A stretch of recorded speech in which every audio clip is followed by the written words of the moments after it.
So let's see here. We have JackO from ESC in the top location, trailing one game, unfortunately, coming into this match as the favorite, I have to say. And he's down one game. He has to win this one. His opponent, EC visualizes Daz in the bottom location, once again as the blue Terran player. One of our few Terran players. One of the few Terran players in the tournament. So, yeah. Yeah, that's a good point. I'm a little bit torn on this. I have known JackO since like 2 years now. Since Wings of Liberty, really. Back when I started casting, he was one of the first guys that actually played in my tournaments. But also, I want to have, ideally, as a spectator and as a caster, I want to have as balanced race pool for the finals as possible.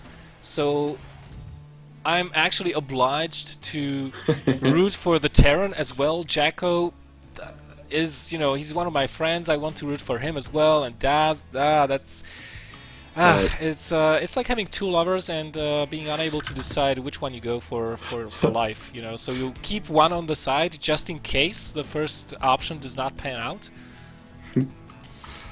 Just some background information for you guys, by the way. So, Daz is actually 18 years old. So he's in his final year of high school. That's what it says on the website. And JackO is a bit older. He's 21, and he's studying technical cybernetics in Germany. Wow. If you got any idea, because I studied business administration, and we had a thing called cybernetics in business administration, but I'm not sure if technical cybernetics refers to that field. I don't know what it actually is. Could it be like developing AIs for, I don't know, car construction lines? I don't think that would be cybernetics. That be more like, that's right. Wait. I don't know. I'm such a noob when it comes to current world. Right. There we go. Oh, that was close. A little bit of a mismicro from Daz. He really wanted to get that scout, since he did see the pylon in the back, and he wanted to know if there's a Twilight or a Stargate back there, because it is, it was just about the time to put it down there. So if you skip the mothership core or delay it, you can actually, with the double gas opening that JackO did, you can actually get a tech building fairly fast. But it's not going to be a Stargate. It's not going to be any proxy pylons neither, as this probe that was down here before has not put one down. So you made a Nexus instead. Yep. There we go. Yeah, there was actually a probe positioned at the top of his main base, but then he changed his mind, went back to mining. And JackO wants to... Oh, he bypasses the bunker. I don't know about this. I mean, there are 4 Marines and a Reaper, but not enough energy for the recall just yet, and he will lose the mothership core. If he loses it, that's going to be a huge blow, but no, gets out safely. But at what cost? I mean, he did not get any meaningful... But at what cost? Well... yeah, he did get a meaningful scout in. He did see that there are no factory follow-ups, so it's going to be bioplay, but he did lose a Zealot and a Stalker in order to do that. And early game you don't pretty much want to lose your Stalker. And here we have the Stargate and a Forge. This could be a Phoenix play. Why the Forge if you're going Phoenixes?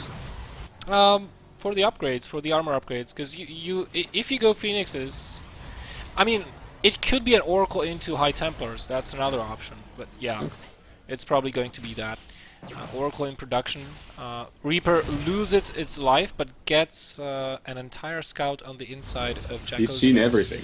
Yeah, he's seen totally everything. There's a Twilight Council, so there will be a quick High Templar follow-up to this. This is a really solid build. But have you ever seen Patrick Stewart in Extras? In what? Yeah, Extras. This is a series with Ricky Gervais. No. So in one episode, it's Patrick Stewart. Patrick Stewart plays an actor in this episode, and he's seen everything. And you're gonna have to watch this. You have to Google this on YouTube because it's amazing. I just have to think of Patrick Stewart whenever I see Reapers going through enemy bases, seeing everything. Okay. Now this is an interesting thing. We have the Oracle trying to get onto the mineral line, but there are missile turrets put up right now. And At there's the a same push. time, we have a move out from the Terran player. Alright, there's the missile turret, deterring the Oracle, and the push has been halted. So Daz was distracted by the Oracle for just a little bit, and still reinforcing his push, I guess. Yeah, he should be pushing shortly when the stim finishes. It's just about done, so he should be going for this. Now, what you want to do with this push is not lose your army. So many Terrans see the professional players do this, and they're like, I'm gonna do this as well, herp derp, and then the entire army dies. Which, good force fields there, but loses the sentry, and now the army can go up into the main base. The mothership core is out of energy and goes down. This was not the best of exchanges here for JackO. Oh! Whoa! What is he gonna do? Well, nothing, I guess. He'll have to pull probes at this stage because this force right here, it can stim 2 more times and wreak havoc on JackO's infrastructure and mineral lines. The last 3 Zealots here, he desperately needs that charge. It is still like 10-20 seconds away. He pulls probes from the main base. The main nexus might actually go down. He's got no defenses at this point apart from that Oracle. He could use that with the Zealots. Let's see. Terrible damage. Here we go. Oh, JackO, micro, the Oracle goes down. The infantry is in a perfect position, but will be finally cleaned up.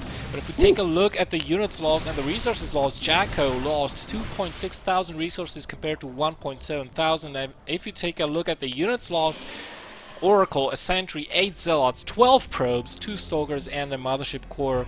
This was a highly successful push here for the Terran. Wow.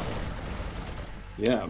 Tried to counterattack with the Oracle at the natural of Daz, but there is a whole host of infantry ready to defend and that missile turret. Despite that, he did get 6 kills on the SCV lines. But still, well, the harvester count is fairly even, but it's in favor of the Terran, and of course the Terran also has mules, and he's got 4 of them at the same time right now. Yeah, if you take a look at the income, it's really incomparable. At times, the Terran player is mining 2 times the amount of minerals than the Protoss is.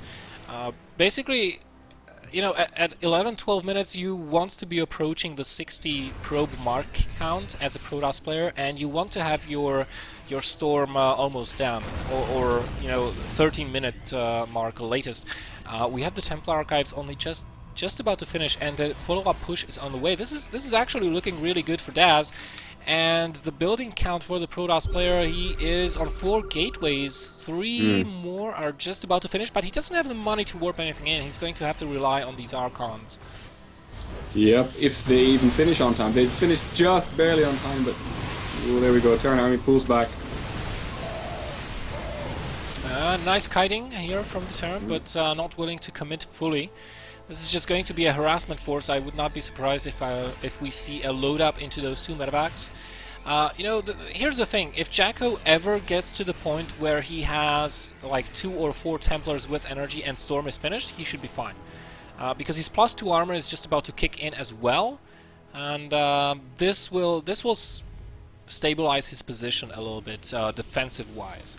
Oh, but still, I don't see him take a 3rd anytime soon, and Daz's 3rd command center is nearly finished now. Well, yeah, that's true. He'll be floating that one over. I wonder which base he takes. Probably this one over here. Ooh, still, the skirmishes are going on. Oh, I like the addition of these Widow Mines. They are going to be used to try and target down the Templars. JackO is going to have to be very careful in how he micromanages his army. Oh. Great storm! That was a good one. But he didn't kill many Marauders. Marauders are so tough, they don't die and then they get healed up afterwards. That's true, and 2 more Widow Mines are coming in and burrowing on the ramp.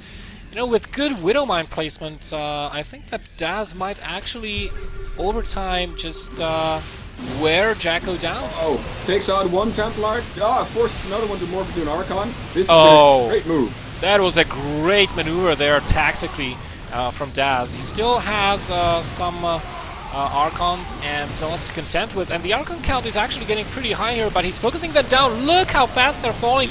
Only a couple of Zealots remaining here. And the Archons don't do too much splash damage on the Marauders because the Marauders are so big. Yeah, and they do have a lot of hit points. What the hell?